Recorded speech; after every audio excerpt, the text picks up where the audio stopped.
I want to welcome to the program, I think probably one of our most highly anticipated guests that we've had in a long time. Everybody's watching what she's doing on the campaign trail. Everybody's excited about it. Candidate for governor of Arizona, Kari Lake. Welcome. Oh my gosh. Thank you, Josh. I can't believe that. I'm hearing that people are watching us, but I'm so focused on Arizona. I feel like this is just a small little election and a small little campaign, and we're just doing our thing. So the fact that others are watching us outside of Arizona, it amazes me. Yeah, well, that is certainly the case. And I got to tell you, we've had just about anybody and everybody on this program at some point over the last 2 years. And I don't remember the clamoring for a guest quite as significantly as this one. So thank you for taking time here in the final week of your campaign to get some thoughts. Well, it's my pleasure. I'm really honored to be here, and I'm starting to call this Hell Week, kind of like the Navy SEALs do, because I see the light at the end of the tunnel, but it's still a little bit out of reach. We're trying to get there. Yeah, no. So I got to tell you, I remember you when you came back to Arizona. I think it was Fox 10, or was that what the station you were at? So I went to school in Arizona State, and I remember that was there during when you came back. So when you started running for governor, I was like, oh, yeah, I remember her. And then, magically, your campaign is not only transformed into a one that won the nomination and now is poised to win the governorship, but you started a movement as well. And I got to imagine, for somebody who's in the news business as long as you are, this has to sort of surprise you, too, a little bit. It does. I mean, I'm so honored to be a part of this movement. I think it's just an extension of what we've all been through the last few years. People's lives turned upside down, their businesses destroyed in many cases, their churches shut down, our children tortured with masks and other things, and then an election that people were rocked by. And I believe they're just waking up. And the coolest thing is, it's not about me. It isn't. It's just about us. It's about we, the people. Finally, we've had enough. The mama bears, the papa bears are tired of what's going on with their kids. And we've all come together and decided that we can make a difference. It's going to have to take us getting involved. And so I just happen to be maybe the spokesperson for this movement. And but I'm just one person of I think hundreds of thousands, maybe millions of people in Arizona and beyond who are ready to fight to take back this republic. And as the famous words of Benjamin Franklin, you've got a republic if you can keep it. And we are in the if you can keep it part. And I'm happy to report, I think we're going to be able to keep it by what I'm seeing on the ground. Well, it certainly looks like it. And the enthusiasm that we're hearing out of Arizona would certainly indicate that you're totally right about that. I think one of the things that makes your candidacy so unique is your background and the fact that you came from the news business.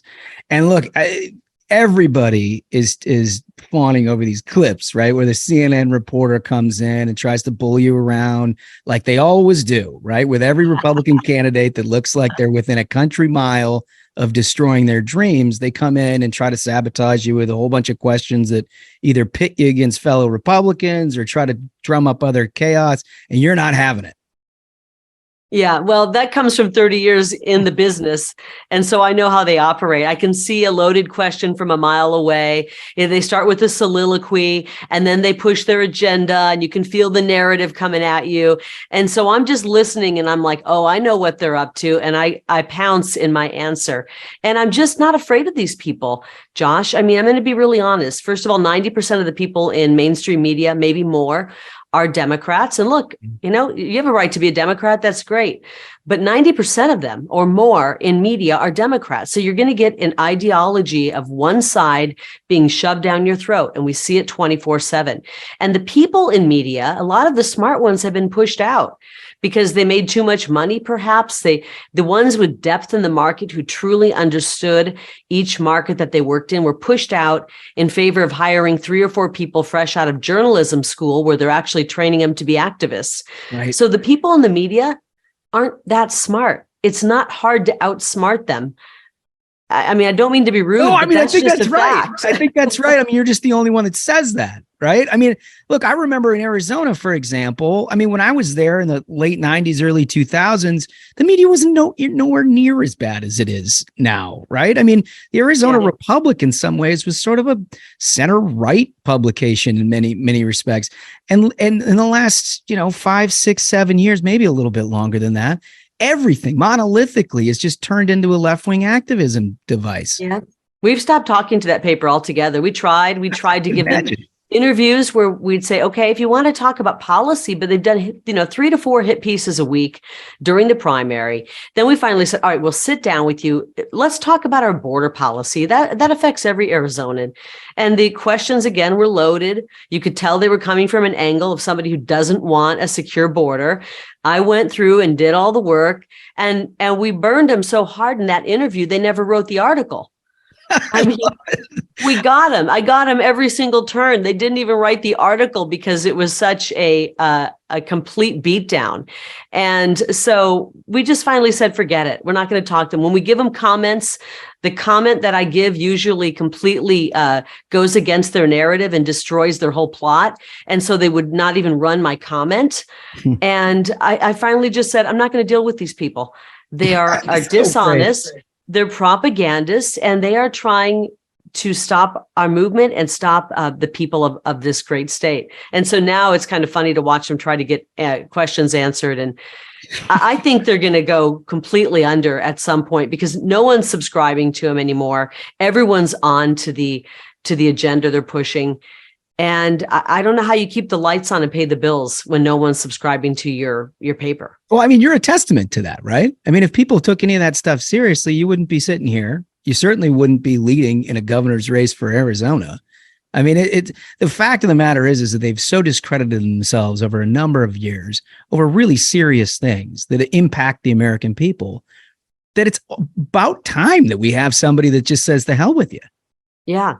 And, I think you're right, because I every day I get up and we have a service that kind of shows us all the headlines being written. And they're just like the worst, the most dangerous politician in America. And it's my picture. And I'm thinking, I'm just a mama bear who wants to protect her babies. I just want to make sure we have a secure border and safe streets. Does that make me dangerous? But I am dangerous to their agenda. And they, we have so many nasty articles written about us every day.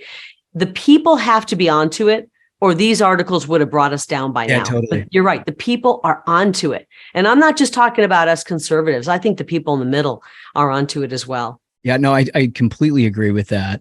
I mean, the interesting thing, I mean, look, you bring the receipts in all of these interviews too, right? I mean, I often see you reading the stats back to them that sort of refute their point of view. I mean, did you ever, towards the end of your career in the news business, did it just become so evident that everything around you, colleagues, not even necessarily at your station, but like, competing stations and news publications, that it had become so bad that in any way sort of motivated you? Or is it just kind of the issues alone? Well, I never planned to run for office. That was the furthest thing from my mind. Yeah. I mean, I often said when I was a journalist, who in their right mind would run for office? It's a the personal destruction with the attack ads and such. How would we ever get someone normal running, because it's so destructive? But during COVID is when I really woke up. I realized that there was just an effort to push misinformation, propaganda that's coming from the government and Fauci. And there was no interest in covering anything that would help people, that would help get people better, that would help get their businesses back open, that would help make our streets safe again. There was only an interest in covering stories that incited fear, incited just to kind of at each other's throats, dividing, divisive propaganda. Yeah. And once I realized that was indeed happening, this was not a figment of my imagination. I just realized that's immoral. Yeah. That's not just unethical. That's not biased. That is immoral. And if I continue along these lines, then that makes me immoral. And I got to answer to God. At the end of the day, that's who I'm going to be answering to. And I want that meeting to go well. Yeah. And so I decided it's the most important one. I talked to my husband, and it was really hard I mean, I made a lot of money. I made a lot of money. Money was never a concern. We did really well. To walk away from that kind of security and just completely step away from it and wave goodbye to that kind of security. That was my hang up, I'm embarrassed to say. Yeah, well, I mean, everybody's hang up, right? I mean, you think about yourself, your family, your well-being, everything. And what's so interesting about your life and career is that you're no stranger to the public light. Obviously, a well-renowned television news anchor, but you don't get the other side of the coin often, right? You don't have people looking for ways to discredit you and looking for ways to just sort of tear your life down. I got to imagine when you switched gears into the political mode, it had to have been a little jarring. Well, a couple of things. I just thought of something when you said you've lived, your life in the public eye. And because of that, I have a pretty clean life. So politically, I think they were all salivating like, oh, wait till we get her opposition research. What's going to be out there? And there's just nothing there because I've lived a very public life. And when you're living a public life, you're not out doing stupid stuff. At least you shouldn't be. Well, you shouldn't. And so they didn't have anything on me. They were trying to throw anything they could at me and nothing was sticking. But the sad thing is that I did get along with everybody that I worked with. I had some really great friendships and, most of the people were liberal, but I still got along with everybody. I had good friends. I treated everybody well and kindly and with respect. And when you run for office and you're walking away from that and kind of pulling back the curtain on what's happening in media, you get enemies all of a sudden who've been friends for decades with you. And that was kind of sad. But I'll tell you what, for every friend I lost from my old life, I should say, it's not really my old life, but from my past profession, I have gained dozens of amazing, patriotic friends who would do anything for me, who would walk across fire for me, and I would for them. The friends I've gained are so amazing. The people that I've met who love this country are so amazing. I wouldn't trade it for anything. As grueling as it's been, over 500 days on the campaign trail, we've had tens of millions of dollars in attack ads saying the most heinous things. I've had my children followed, photos taken of them, tires slashed. Let's pause on that, right? Because we're talking about some of the most egregious stuff that they throw at you. That in and of itself has to be a huge life changer for you. I mean, are you just at this point, you're so focused on the mission that it doesn't bother you? Because I mean, for most people who run for office for the first time, that is really hard to get over. Well, I think working in the public eye, you take criticism. So I would get hate mail occasionally. And so and if someone writes me something nasty, it doesn't really affect me. I know they're looking at the person they saw on TV. They don't know who I am inside. So it doesn't really affect me. I do get very upset that they were going after my kids. Yeah. I mean, talk about wanting to win. That only motivated me even more to win and defeat these evil people. But yeah, that kind of stuff is really sick and gross. There's some bad people. You couldn't handle it any better than you do, right? I mean, first of all, you're doing most of this with a big smile on your face, which for a lot of us is incredibly endearing given the fact that you're going through what you're going through, but then you're holding people accountable, which is, look, that's the new wrinkle here. That's what you got to do to be successful conservative in today's world, because they're never going to give you a shot, right? Right. Well, they want to pick who runs. I mean, I thought that the media would not go after me because I worked in the media and they knew me personally. They knew that if I'm doing this, I'm doing it from a really good place because I love Arizona. I saw what they did to President Trump and I thought, well, they won't do that to me. That was just President Trump. They didn't like him. These people actually like me and I worked with them. Oh no, I'm getting the Trump treatment. So what it is they don't want America first politicians.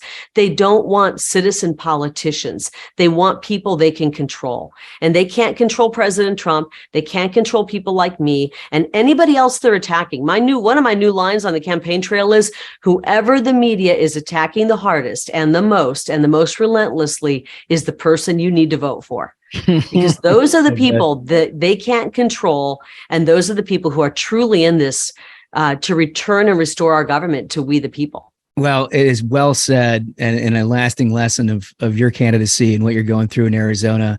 Kari Lake, I have 3 questions for you that I got to hit with everybody. Right. Okay. So this one, it takes a little thought provoking activity. But if you were to plan your last meal on Earth, what would it be? Oh, Boy. Oh my gosh. Do I have to pick one? See, well, I mean, here's the thing. It's your last meal. So you can kind of slide in sideways with this deal. I mean, you can kind of, I mean, Oh, sides. I can have a huge buffet. Exactly. Okay. Exactly. Well, I mean, a good old fashioned cheeseburger, well done. There you go. A nice thick steak Oh, with yeah. potatoes, Nice. filet mignon, That's great. and then and maybe some good jerk chicken. Jamaican Okay. jerk chicken would be great. Yeah. I mean, that should do it. That should do it. That's pretty good answer. Yeah. 3 mains. I'm thinking like the last meal, you usually think of that like on death row or something. Hopefully I never have to make that decision from death row. My goodness. Yeah. Yeah. No, I think this is like 3 mains. I think that is a good encapsulation of you and your candidacy for sure. Second question. If you never got into this line of work, let's just blue sky it, right? We know about all of your success as a news anchor, and you had just kind of blue sky, you can do anything in the world with your life. What do you think it would be? Gosh, I don't know. I'm so like laser being focused. My whole life is campaign right now that I can't even think outside of that. I really did enjoy my life being a journalist, a true journalist, but unfortunately the machine doesn't do journalism anymore. So maybe I would do something like what you're doing, a podcast where I get to interview people. And that was my favorite part, interviewing people, finding out more about them. Well, maybe I would if you get a chance at podcast. that, I hope it's many years after an incredible, long, successful political Yes. career, because this. I'd like to hear that. Don't get me wrong. I'd like to hear that, but I want, you've got some work to do. I do. And so maybe later, maybe we'll do a podcast from the governor's office. How's that? That's perfect. Yeah, Governor's accepted. podcast.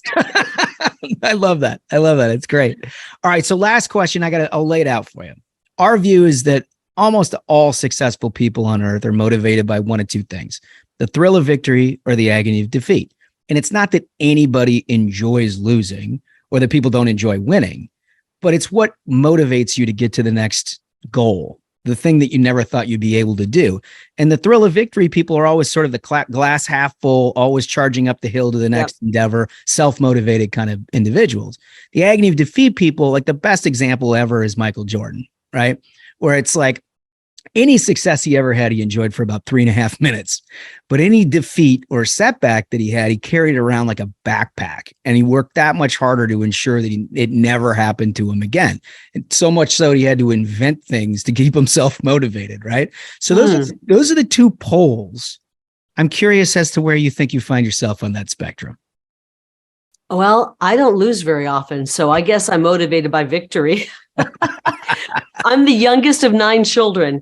And if you're from a big family, you know that the little one is always trying to keep up with the big one. So I came out of my mother's womb and I said, this is my competition. I looked at my older siblings, and you're always trying to run as fast as them, ride bikes as fast as them, climb as fast as them, swim faster than them. You're always trying to keep up. So my competition was always better than me because they were much older, but I was always trying to beat them.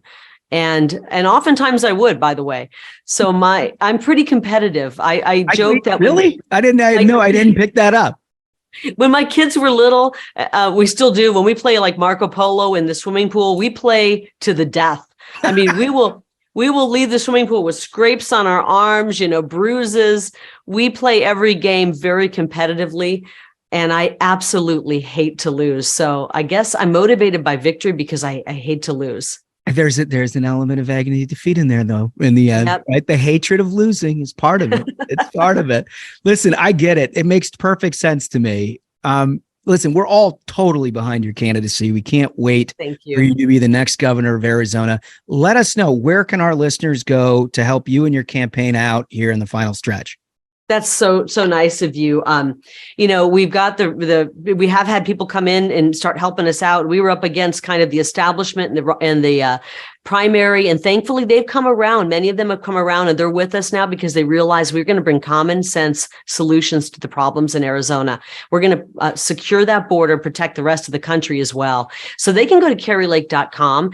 I've had a lot of support from the establishment. Unfortunately, Blake Masters, who's running in the U.S. Senate, Mitch McConnell really just abandoned him. It's disgusting that that's happened. So people should go over to Blake Masters' page and support all of our candidates here here on the Republican ticket in Arizona. We need each and every one of them to win so we can be successful in securing our border, restoring law and order to our streets, saving and protecting our children from this just terrible curriculum that's trying to brainwash them and psychologically abuse them. We need everyone in America to help us out here in Arizona. I think we are the state that will help save the country.